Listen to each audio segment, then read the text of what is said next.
put a small engine that barely produces any power in a Formula E car, and it's going to be the same as F1. The problem is not only in qualifying, but also in the racing. If he leaves, who would be the replacement? He kept him like a dog behind.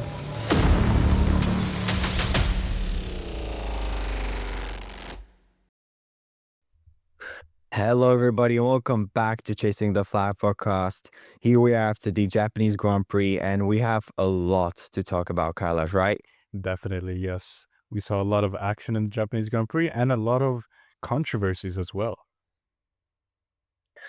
Yeah. Well, first of all, to start with quali, very interesting one, I must say, especially with the opinions from the other drivers that were not so happy compared to the Mercedes ones, right? Yeah, definitely. Super clipping is a major issue in these new regulations. We saw cars just slowing down in random corners because they ran out of battery. And now the overtakes feel kind of fake. It's more like, as Alonso described it, evasive action more than overtakes. And in qualifying, this needs to be changed. The battery deployment absolutely needs to be changed because there's no way these regulations make it, let's say, like old Formula One. Yeah, exactly as you said. I completely agree with you that it has to be changed as soon as possible. Multiple drivers complained, such as Alonso, Norris, Verstappen, and Leclerc. And Leclerc also said, I must quote, I honestly can't stand this bullshit qualifying.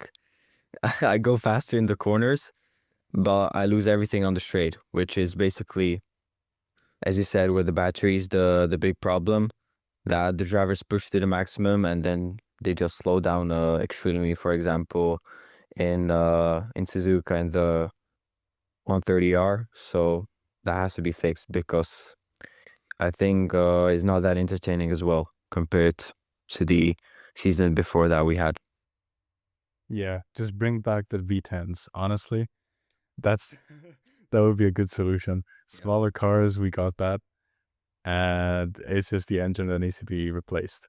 But obviously, that cannot be done as of now. But just I think if they tweaked the battery deployment in a certain way, then it could be okay.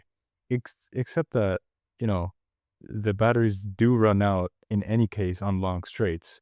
So I don't know how that's going to work in Baku or Las Vegas or Monza, where battery deployment is crucial, and it needs to be lasting as well. Not only just a small deployment and you're good to go.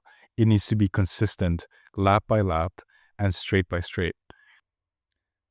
And we saw also in the race, Ferrari starts brilliant. Leclerc jumped up from, I believe, P4 to P2 by turn 1.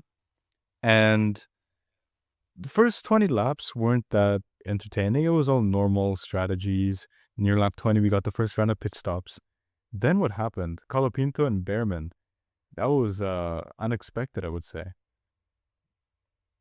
Yeah, really unexpected. I mean, the whole race, we were basically kind of, it was a boring race. And suddenly we saw Colompito and Bierman having a big incident. It was honestly very disastrous, 50G, which is pretty crazy when you think about it. And again, the problem with super clipping, I mean, it's just unacceptable. Uh, Colapinto was roughly 90 kilometers slower compared to Bierman.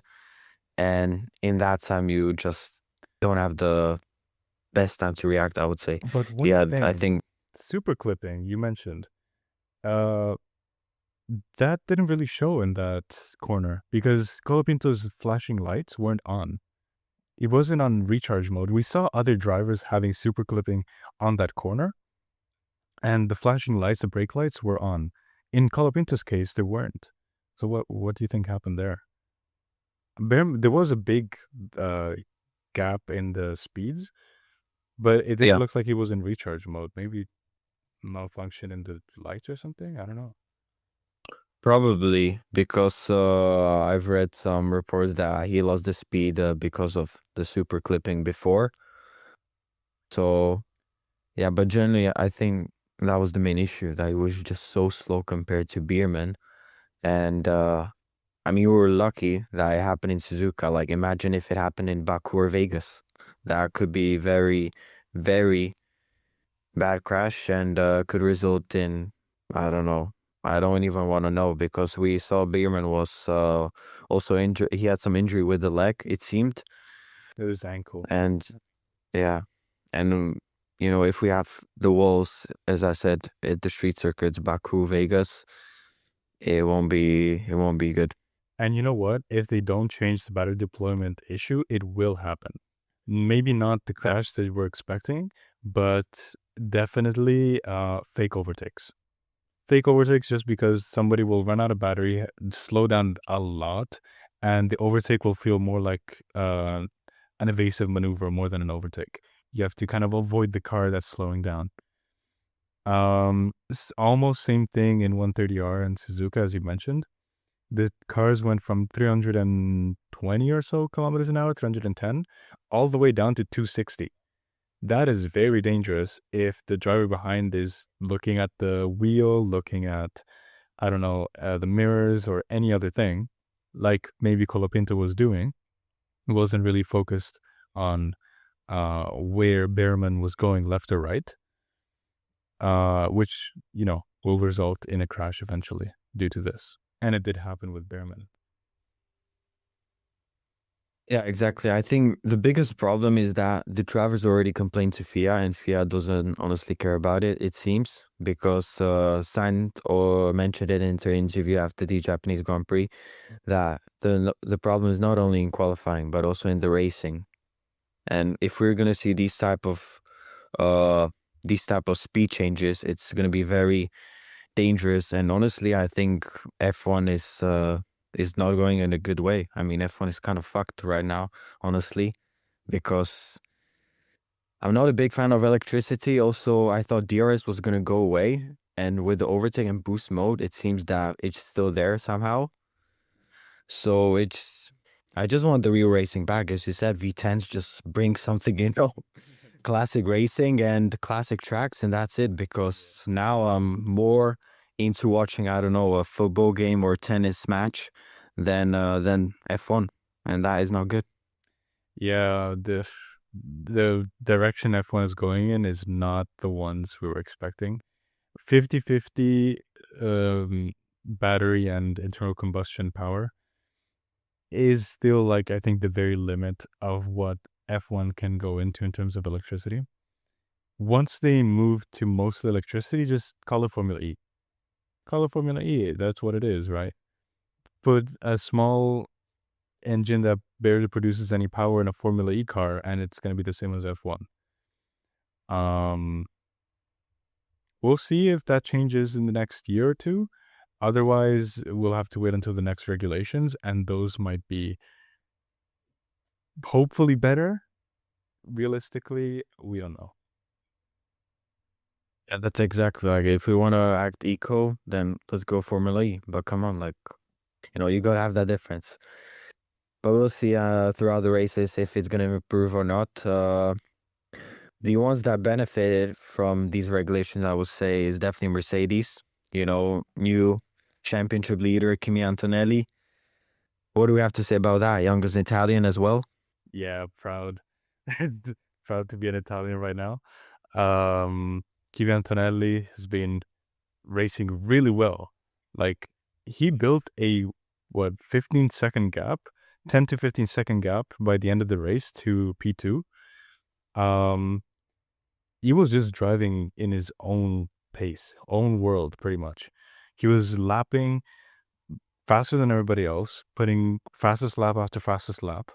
And in general, his pace was really good, not only in China, but also in Japan. If he keeps this up, he's on track to be world champion. It's very early to tell right now, of course, but if this is the trajectory he's going to go in, he's got a really good shot at the championship. I completely agree with you. I think he has a big chance of getting the World Drivers' Championship. Although we can't forget that Russell was kind of unlucky in the last two races with the VSC and safety car. So we'll see throughout the season. Obviously, just the first three races. But anything can happen in the next ones. So we'll see what happens. Absolutely. Next one is in 1 month in May, which is Miami, I believe. Yes, it's Miami. Yeah, Miami. So, when you've got this consistency going on with Antonelli and Russell and Mercedes in general keeping up the pace, and you've got 1 month of break, that gives everybody else a chance to catch up in terms of development as well. So Miami could be a surprise, Maybe some teams will have caught up, maybe not, but it's going to be interesting to see. Month is a long time in terms of development, so we'll see in a month. I think Miami could be very interesting, and I hope, for example, Pierre Gasly will be consistent because getting a P7 in this race, also P6 in China and P10 in Australia, I mean, somehow the Alpine works, although only for Gasly right now. But I think it's really impressive how he drives and also proving with the results compared to last year where the car was literally a trash. And already gaining 15 points this championship, and the last year championship only 22. So that's a big step up for Gasly. And I'm also very interested in Aston Martin, how they'll work it out because Aston Martin finished the race finally. Like, come on, we have Good for to them. celebrate. We have to celebrate that. But I don't think they're gonna improve that much, honestly, because they're still like struggling really, really much. And to get to a point where they can actually compete, it's gonna take a long time, in my opinion. Yeah, definitely. And you mentioned Gasly being consistent, and he was holding off Verstappen for the entire race. The whole race, he had Verstappen behind, and he kept him behind, which is honestly great. Great for Gasly. Of course, not great for Verstappen. He doesn't want to be fighting in the midfield. But you could see that Gasly and Alpine are making progress. Aston Martin, on the other hand, I don't know. Oh, Not I really. don't know. I don't know about them. There's internal problems, I think, that are the main issue. Do you think that Max Verstappen is going to retire after the 2026 season? Because there have been a lot of speculations that Max might try some other series.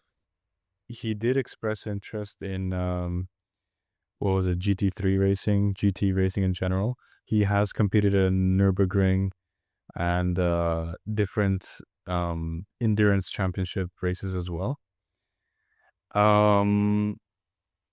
There is a chance he might retire at the end of the season if the regulations and this issue with superclipping and battery deployment doesn't get resolved, I think, before the summer break. If it doesn't get resolved before the summer break, there's a good chance he's going to leave Formula One. Mostly in terms of protest, of course. If the regulations do change, and the racing gets better, and we're actually expecting in terms of real racing, then he's probably going to stay. But we'll have to just wait, I think, until the summer break. What do you think? It's going to, I mean, Max is only 28 years old, so he has still a long, long time in motorsports, in my opinion. I mean, we'll see. He's not the only one complaining. So I think the rules just gonna have to change. If it doesn't change, I think, as you said, he might leave and just try GT or something. If So yeah, that's pretty Verstappen much it. leaves, if he leaves, who would be the replacement? Probably someone from Racing Bulls, I guess, or Oscar Piastri, Oh, okay. maybe. That would be interesting to see Oscar Piastri in Red Bull.